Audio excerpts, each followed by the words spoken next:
Well,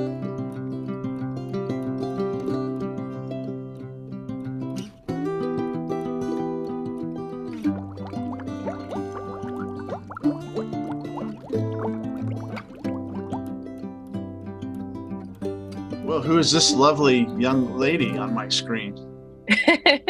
So this is my daughter-in-law, and you're also the mother of my grandchild. I am the one and only. So Donna's prize. Yeah. Hey, mine too. And here's an older Wow, picture. why was that laying down? I know. It's normally right there. So tell us a little bit about yourself. How did you appear on this earth? Did you you weren't married to Joseph the day you were born? Because your dad and I hadn't had time to make that arrangement yet. Yeah, we don't live in that culture. I am from Florida. I am the sixth of 8 children in a giant homeschool family. My dad is bivocational. He is a pastor and a broadcaster. And most of my siblings are missionaries. So I grew up spending a lot of time on the mission field and then also in local church ministry. And that kind of developed where I ended up, which is I'm in local church ministry and I raise funds for missions. I am a worship pastor and part of the teaching team at church in just outside of Portland, Oregon. And I am a part of the Assemblies of God Fellowship. So not quite as holy as Vineyard, but, similar theologically. Twice as holy, actually. You guys are way more into holiness than the Vineyard is. It's true. We don't drink like you heathens in the Vineyard. So you grew up in a kind of a ministry family, but it wasn't traditional because broadcasting is not like traditional church work. So you're not to me, you're not the typical preacher's kid because your dad is hip because he works with artists and musicians all the time. There's a lot of words to describe my dad. Hip is not one of them that I've heard. Well, I do have to say, at your wedding reception, your dad and I talked. I tried to drop a Christian recording artist name that he didn't have a story about, and I literally could not. I rattled off 10 different people, and I think he liked it because it highlighted what he did for so long.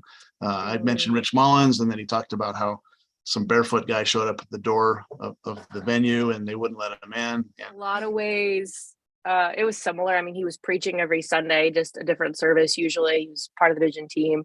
So, church was our home away from home, like walk in the door, kick off your shoes, find the secret passageway, run out. Broadcasting for him is ministry. I mean, he's dedicated his life to it for people hearing the gospel. And growing up with him in broadcasting, I got to hear how many people come to Jesus through the radio, a place that reaches people who are never going to darken the door of a church, or at least until Jesus reaches them through the radio. So It's awesome to see that.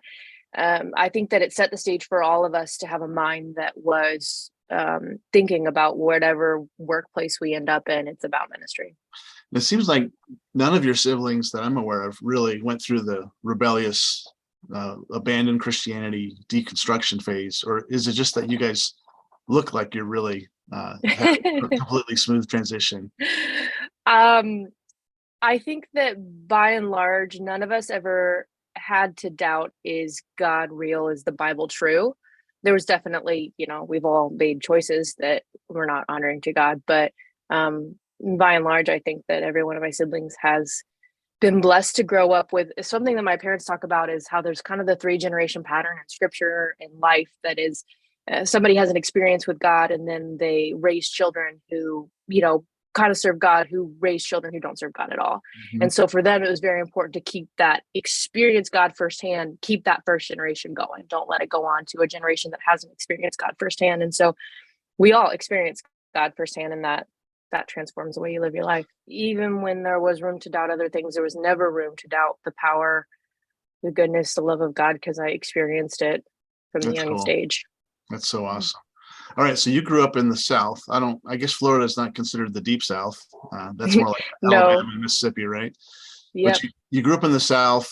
When we went to the awesome wedding in North Carolina, was on a former slave plantation, which for me was crazy. It was like a cultural. I haven't spent time in the South, but and so you grew up in the South, but you live in Portlandia, which is like, it seems like culturally as well as geographically the polar opposite. So which are you? Are you Southern girl, or are you liberal, crazy, don't have grocery bags, and not only wear a mask, you sleep with a mask, and you believe in socialism, girl? Wow. Which one are you? You should work for the Chamber of Commerce here. You've got the whole Portland thing down. Well, it's only because I've been there 6 times in the last year to see grandbabies. It's true.